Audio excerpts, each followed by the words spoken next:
Hi hello ನಮಸ್ಕಾರ UK ಬಾಯ್ YouTube ಚಾನಲ್ಗೆ ತಮ್ಮೆಲ್ಲರಿಗೂ ಸ್ವಾಗತ ಸುಸ್ವಾಗತ. ಇವತ್ತಿನ ಕ್ಲಾಸಿನಲ್ಲಿ ನಾವು ಏನು ನೋಡೋದಂದರೆ BA 6 semester Indian public finance economic 5 ಅಂಕದ ಪ್ರಶ್ನೆಗಳಾಗಿದ್ದು ಹಾಗೂ 10 ಅಂಕದ ಪ್ರಶ್ನೆಗಳು ವೆರಿ ಇಂಪಾರ್ಟೆಂಟ್ ಅಂತ ಪ್ರಶ್ನೆಗಳಾಗಿರ್ತವೆ. ಎಲ್ಲ ಅಧ್ಯಾಯದಲ್ಲಿ ಸೇರಿಸಿಕೊಂಡು ತೆಗೆದಂಥ ವೆರಿ ಇಂಪಾರ್ಟೆಂಟ್ ಅಂತ ಕ್ವಶನ್ಗಳಾಗಿರ್ತವೆ. ಇಷ್ಟು ಕ್ವಶನ್ಗಳನ್ನು ನೀವು ನೋಡ್ಕೊಂಡ್ರೆ ಫಿಕ್ಸ್ ಎಕ್ಸಾಮ್ನಲ್ಲಿ ಬಂದೇ ಬರ್ತವೆ. ಈಗ ಮೊದಲೇದಾಗಿ 5 ಅಂಕದ ಪ್ರಶ್ನೆಗಳನ್ನು ನೋಡೋಣ. ಮೊದಲೇ ಪ್ರಶ್ನೆ ಪರೋಕ್ಷ ತೆರಿಗೆಯ ಲಕ್ಷಣಗಳನ್ನು ವಿವರಿಸಿ. ಹಾಗೆ ಎರಡನೇ ಪ್ರಶ್ನೆ ಮೌಲ್ಯವರ್ಧಿತ ತೆರಿಗೆಯ ಪರವಾಗಿರುವ ವಾದಗಳನ್ನು ವಿವರಿಸಿ. ವೆರಿ ಇಂಪಾರ್ಟೆಂಟ್ ಅಂತ ಪ್ರಶ್ನೆಗಳು ಇವು. 5 ಅಂಕದ ಪ್ರಶ್ನೆಗಳು ಸರಿಯಾಗಿ ನೋಡ್ಕೊಳ್ಳಿ, ಎಕ್ಸಾಮಿನಲ್ಲಿ ಕೇಳ್ತಾರೆ. ಇಷ್ಟು ಪ್ರಶ್ನೆಗಳನ್ನು ನೋಡ್ಕೊಂಡ್ರೆ ಸಾಕು. ಮೂರನೇ ಪ್ರಶ್ನೆ ಭಾರತದಲ್ಲಿ ಸಾರ್ವಜನಿಕ ವೆಚ್ಚದ ವಿಂಗಡಣೆಯ ಕುರಿತು ಬರೆಯಿರಿ. ಹಾಗೆ 4ನೇ ಪ್ರಶ್ನೆ ನೋಡೋಣ. 4ನೇ ಪ್ರಶ್ನೆ ಆಯವ್ಯಯದ ಕೊರತೆಯನ್ನು ವಿವಿಧ ಪರಿಕಲ್ಪನೆಗಳನ್ನು ವಿವರಿಸಿರಿ. ಹಾಗೆ 5ನೇ ಪ್ರಶ್ನೆ ಸಾರ್ವಜನಿಕ ಸಾಲದ ಅವಶ್ಯಕತೆಗಳನ್ನು ವಿವರಿಸಿ. Very important. 6ನೇ ಪ್ರಶ್ನೆ ಕೋಶೀಯ ನೀತಿಯ ಸಾಧನೆಗಳು ಯಾವುವು, ಅವುಗಳನ್ನು ವಿವರಿಸಿ ಅಂತ ಕೇಳ್ತಾರೆ. ಹಾಗೆ ಮುಂದಿನ ಪ್ರಶ್ನೆ 5 ಅಂಕದ ಪ್ರಶ್ನೆ 7ನೇ ಪ್ರಶ್ನೆ ಮೌಲ್ಯವರ್ಧಿತ ತೆರಿಗೆಯ ಗುಣಗಳನ್ನು ವಿವರಿಸಿರಿ. ಹಾಗೆ 8ನೇ ಪ್ರಶ್ನೆ ಸರಕು ಮತ್ತು ಸೇವಾ ತೆರಿಗೆ ಕುರಿತು ಟಿಪ್ಪಣಿ ಬರೆಯಿರಿ. ಇಲ್ಲಿ ಸರಕು ಮತ್ತು ಸೇವಾ ತೆರಿಗೆ ಕುರಿತು ಟಿಪ್ಪಣಿ ಬರೀಬೇಕಾಗುತ್ತೆ 5 ಅಂಕಕ್ಕೆ. ಇಲ್ಲಿ 5 ಅಂಕದ ಪ್ರಶ್ನೆ ಅಂತ ಕೇಳಿದಾಗ ವೆರಿ ಇಂಪಾರ್ಟೆಂಟ್ ಆಗಿರುತ್ತೆ. ಇಲ್ಲಿ 9ನೇ ಪ್ರಶ್ನೆ ಕೋಶೀಯ ನೀತಿಯ ಉದ್ದೇಶಗಳನ್ನು ಬರೆಯಿರಿ. ಹಾಗೆ 10ನೇ ಪ್ರಶ್ನೆ ಭಾರತದ ಆರ್ಥಿಕತೆಯ ಮೇಲೆ ಸಾರ್ವಜನಿಕ ವೆಚ್ಚದ ಪರಿಣಾಮಗಳು ವಿಶ್ಲೇಷಿಸಿ.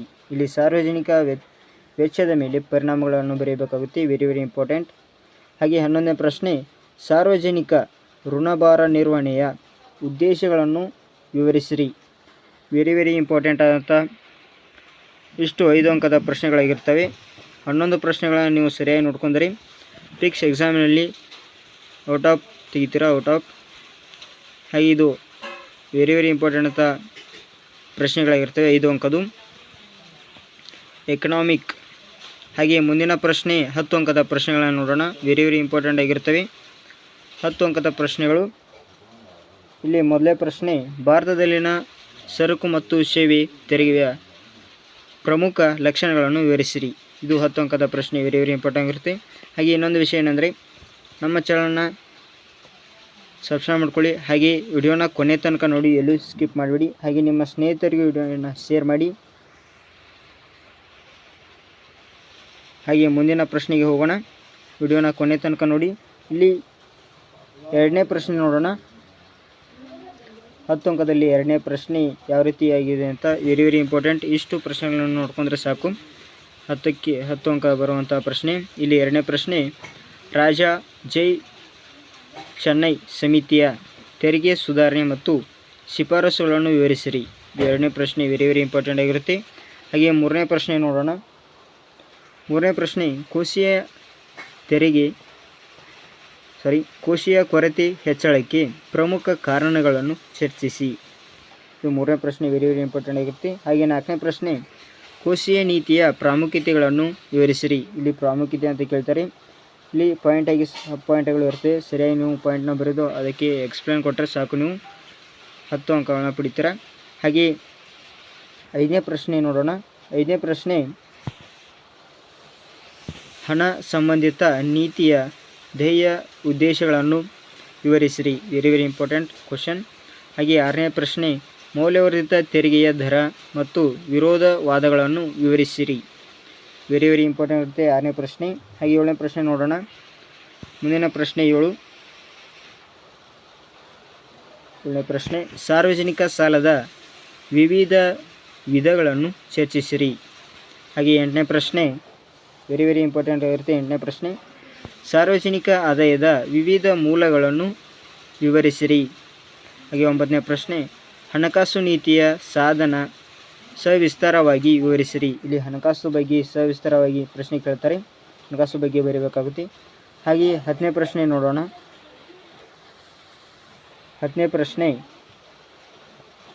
Very important. 10ನೇ ಪ್ರಶ್ನೆ ಇವು 10 ಪ್ರಶ್ನೆಯಾಗಿರುತ್ತೆ. 10ಕ್ಕೆ 10 ತಗೋವಂಥ ಪ್ರಶ್ನೆಗಳು. ಇಲ್ಲಿ ಮೊದಲನೇದಾಗಿ 10ನೇ ಪ್ರಶ್ನೆ ಕೊನೆಯದಾಗಿ 10ನೇ ಪ್ರಶ್ನೆ, ಸಾರ್ವಜನಿಕ ಋಣಭಾರ ನಿರ್ವಹಣೆಯ ತತ್ವಗಳು ಮತ್ತು ಉದ್ದೇಶಗಳು ವಿಶ್ಲೇಷಿಸಿರಿ.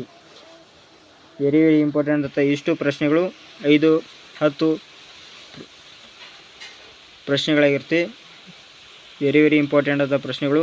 ಇಷ್ಟು ಪ್ರಶ್ನೆಗಳನ್ನ ನೀವು ಓದ್ಕೊಂಡ್ರೆ ಸಾಕು, ಎಕ್ಸಾಮ್ನಲ್ಲಿ ಖಂಡಿತವಾಗಿ ಔಟ್ ಆಫ್ ಮಾಡ್ತೀರಾ. ಹಾಗೆ ನಮ್ಮ ಚಾನಲ್ನ ಸಪೋರ್ಟ್ ಮಾಡಿ, ಸಬ್ಸ್ಕ್ರೈಬ್ ಮಾಡ್ಕೊಳ್ಳಿ. ಇದೇ ರೀತಿ ಹೊಸ ವಿಡಿಯೋಗಳನ್ನು ನಮ್ಮ ಚಾನಲ್ ಹಾಕ್ತಾ ಇರ್ತೀವಿ. ಮುಂದಿನ ವಿಡಿಯೋದಲ್ಲಿ ಸಿಗೋಣ. Thank you.